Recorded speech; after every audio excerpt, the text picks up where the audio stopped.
Hello students, आज आपण पाहणार बेसिक कन्सेप्ट इन जॉमेट्री मधील प्लेन्स. तर planes look at the picture. What kind of surface do you see. तर आपल्याला येथे काही पिक्चर दिसत आहेत 1, 2 आणि 3. तर याचा जो सरफेस आहे, सरफेस म्हणजे हा वरचा भाग, तर हा सरफेस आपल्याला कसा दिसत आहे. तर the surfaces in the first two picture are flat. ह्या दोन पिक्चरमधील सरफेसेस हे फ्लॅट दिसत आहे. Each flat surface is a part of infinite surface. In mathematics, flat surface is called a plane. तर आपल्याला हा डायग्राममध्ये जो सरफेस दिसत आहे तो त्याला म्हणायचं प्लेन. तर आपण तो एच या नावाने डिनोट केला आहे. तर हे जे आपल्याला प्रत्येक साईडला ॲरो दिसत आहे, तर त्याचा अर्थ आहे की हा प्लेन जो आहे हा प्रत्येक साईडला, म्हणजे ह्या साईडला किंवा ह्या साईडला आणि ह्या साईडला हा इन्फायनाईट हा असा वाढू शकतो, म्हणजे एक्सटेंड होऊ शकतो. तर असं त्याचं मीनिंग आहे. तर प्लेन हा कोणत्याही साईडला एक्सटेंड होऊ शकतो, तो पण इन्फायनाईट प्रकारे. The name of the plane in the figure is H. Even though we draw suitably small figure of the plane, it actually extends infinitely on all sides. Arrows are drawn to show that the plane extends infinitely in all directions. However, these arrows are often omitted for the sake of convenience. तर आपण डायग्राममध्ये पाहिल्याप्रमाणे हा प्रत्येक साईडला हा infinitely plain हा extend होऊ शकतो आणि आपण त्याला एच नाव दिलं आहे.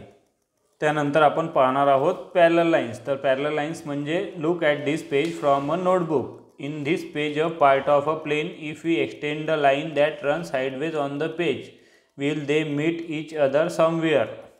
तर ह्या बुक्समध्ये आपल्याला एक हॉरिझॉन्टल आणि व्हर्टिकल आणि हॉरिझॉन्टल लाईन दिसत आहे. तर त्या एकमेकाला मीट करत आहे. जर ह्या ज्या दोन लाईन आहेत, ह्या दोन लाईन एकमेकाला मीट करत नाही आहे, म्हणजे भेटत नाही आहे, आणि ही लाईन आहे हे इंटरसेक्ट करत आहे. तर ह्या दोन लाईन ज्या आहेत त्या पॅरलल लाईन आहेत आणि ही जी लाईन आहे हे इंटरसेक्टिंग लाईन आहे.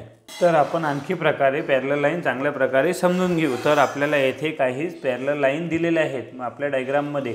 तर ह्या ज्या आहेत हे इकडे पण एक्सटेंड होऊ शकते आणि इकडे पण एक्सटेंड होऊ शकते. तर ही लाईन ह्या लाईनला पॅरलल आहे. म्हणजे आपण याला जर नाव दिलं लाईन ए बी आणि याला जर नाव दिलं लाईन बी सी, तर ए बी ही parallel to line B C, म्हणजे ए बी ही बी सीला पॅरलल आहे. त्याच प्रकारे आपल्याला लाईन एल आणि लाईन एम, तर लाईन एल आणि एम पण एकमेकींना पॅरलल आहेत. आणि लाईन ओ आणि लाईन पी आपण, तर लाईन ओ आणि लाईन पी पण पॅरलल आहेत. तर अशा प्रकारे आपण पॅरलल लाईन ड्रॉ करू शकतो, कारण का त्या एकमेकांना इथं इंटरसेक्ट होणार नाही. त्या आपण किती पण एक्सटेंड केल्या तरी पण त्या एकमेकांना इंटरसेक्ट होणार नाही. ज्या लाईन एकमेकांना इंटरसेक्ट होणार नाही तशा लाईनना म्हणतात पॅरलल लाईन्स. तर चला मग आपण आता लाईन, सेगमेंट, प्लेन आणि रे याच्यामधील डिफरंट समजून घेऊ. तर आता पहा, आपल्याला इथे एक लाईन दिसत आहे.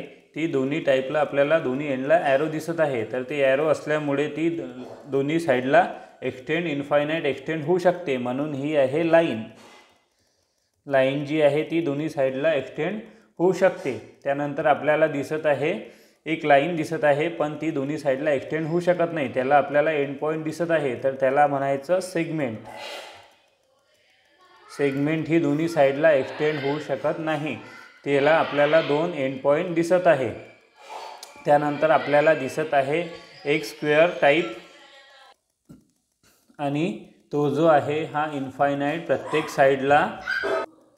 तर हा जो प्लेन आहे हा प्रत्येक साईडला एक्सटेंड होऊ शकतो, म्हणून याला सरफेस जो आहे याला म्हणायचं प्लेन.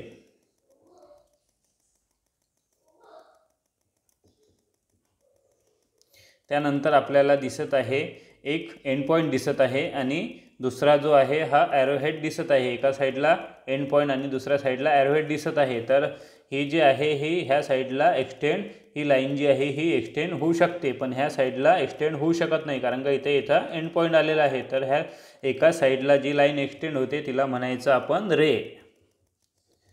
तर अशा प्रकारे आपण लाईन्स, सेगमेंट, प्लेन आणि रेमधील डिफरन्स पाहिला आहे.